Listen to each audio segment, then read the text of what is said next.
Hey guys, Empyrian here. Just gonna make a quick build overview of the CI Elemental and spell damage Bladeflurry Inquisitor that I've been playing in the past few weeks, and the first character that I've got to level 100. Yes! Fucking... So I'm gonna go over the build, skills, and flask choices. Then I'm gonna go over the skill tree and Ascendancy nodes. And then I'm gonna show you some random map gameplay to see how it plays. I'm gonna put timestamps to that in the description if you're just interested in specifics. I'm also gonna put the build guide link in the description. It's by Contraxlol. This is not my build. I did not come up with this build. It's just seemed fun from what I've seen from it, so I decided to give it a try. So let's go over the gear. We have a Vegan Dagger, which means our hits can be evaded. This is important because we can skip all accuracy on our gear and tree if we just have this one mod on our weapon. The important thing is also that it's a royal scheme, which is the fastest base attack speed weapon, along with Poignard. Actually it's 0.05. Poignard is 0.05 faster, but you want to have one of these two weapons to have as much attacks as possible, because that makes it that our Bladeflurry reaches 6 attacks faster and you can do more deeps.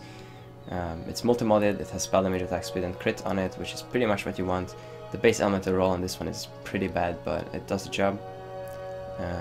We have a Crown of Eyes, which is pretty much mandatory for this build in particular, because our spell damage also applies to attacks, which means our spell damage on our shield or our gloves or on our tree or anywhere else will translate into more deeps. We're using a spell damage shield, we're using a 6-link Val Regalia, basic energy shield stuff, resist rings, nothing really out of the ordinary. We have a crystal belt and spell damage gloves, and we have a Skyforth, which if you can afford it, you just use any sorcerer's boots, and you can't run 4 auras without Skyforth and Enlighten 4. So the skills, we use Bladeflurry linked with increased AoE, added lightning damage, weapon elemental damage, increased crit, and increased crit multiplier.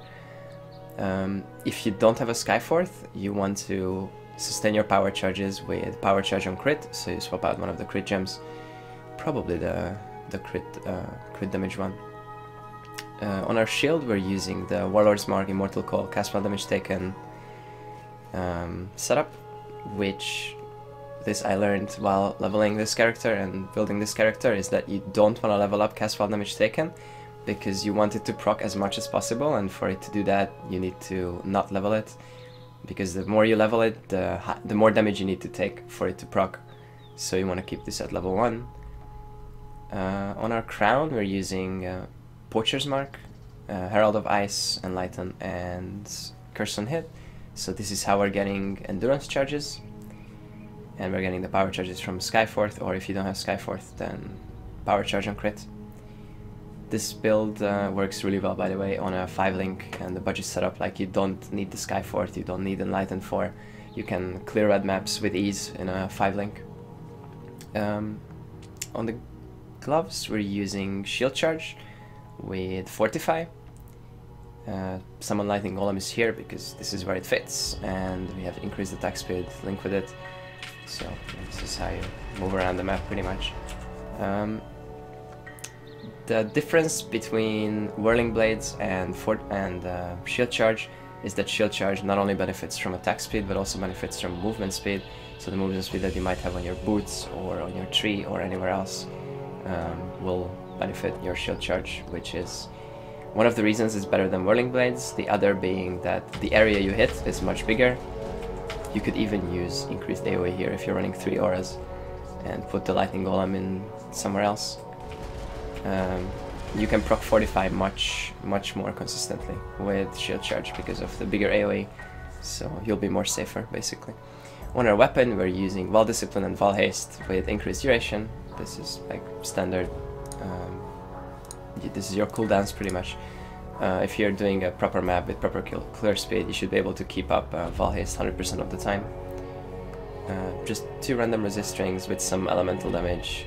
Like, these are pretty crappy rings, to be honest. And my amulet has a whole bunch of damage stats. You want something similar. I have dexterity on it because I need to have 1 point of dexterity. in my current set of gear to be able to use a level 20 Herald of Ice and Val Haste.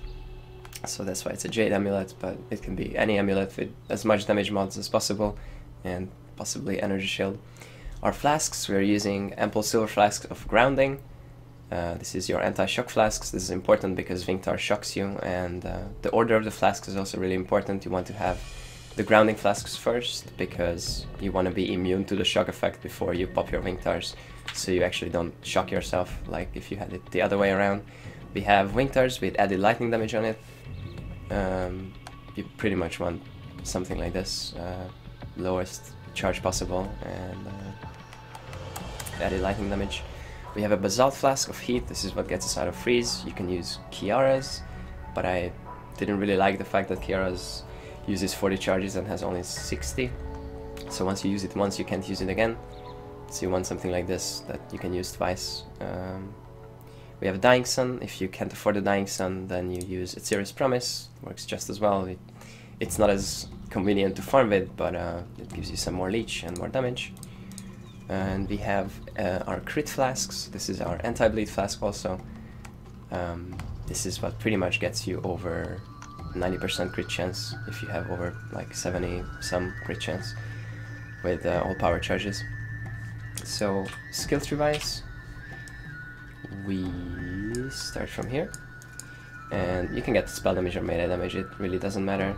You go AoE, we get some resistances, and we go down here, we get a jewel socket, we have energy shield, we have aura effects and mana reduction, so we can house as many auras as possible. We go down here to Valpact, down here to the Druidic Rite for flasks, really good nodes here. And we go up here, we get energy from within, so this gives us much more energy shield. We get CI and more aura nodes, and we get the crit here, we get more AoE, power charges wherever you can, flasks, more energy shield, trickery, more power charges, Ghost Reaver, the dagger nodes here, and the last power charges. This one here is also important. Get this one node because spell damage works with Crown of Eyes, as I said, so this one gives us 24% spell damage because we have 6 power charges at all times basically.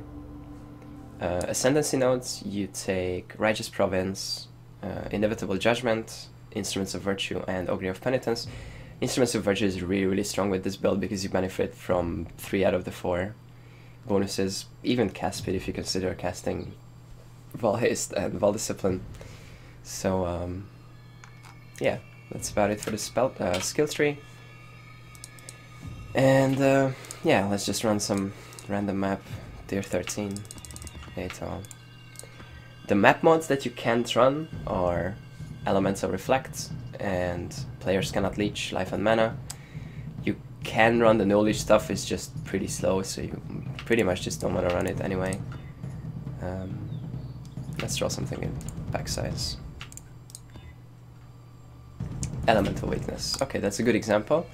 Let's put up our auras, which is Herald of Ice, Herald of Thunder, Discipline, and Wrath.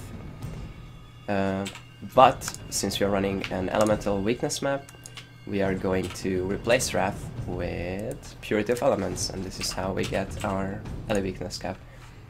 If you get really good gear, I'm pretty sure you can cap your resist for Ele Weakness and keep running Wrath, but I didn't end up doing that.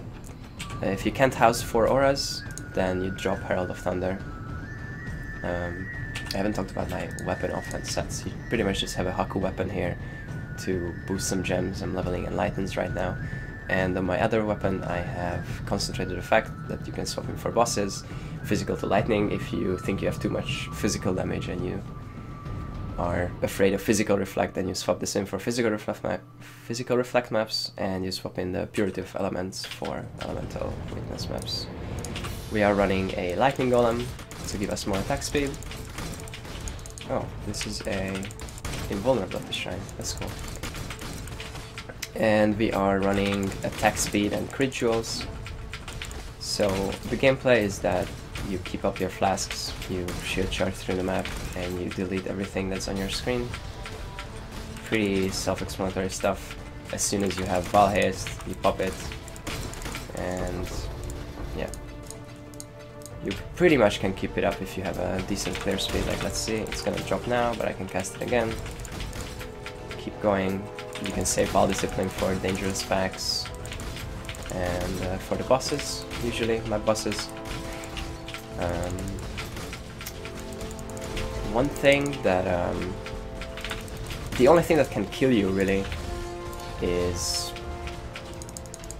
volatile explosions, and this was a single elemental reflect mob without Vingtars up, which means this is a tier 13 map with pretty much me missing Wrath as damage.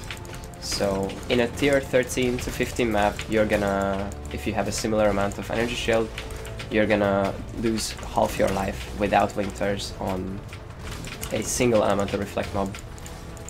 So you are pretty much never going to die to reflect, and that's because, partly because Ogre of Penitence, is it called? I'm sorry. Yeah, Ogre of Penitence, which helps you reduce elemental damage. All in all, this was a really fun build. I really enjoyed getting it to level 100. I recommend you guys give it a try. It has no problem dealing with any part of the game, pretty much, with slight modifications to, you know, flasks or support gems. So yeah, thank you guys for watching, and see you live on stream on the next video.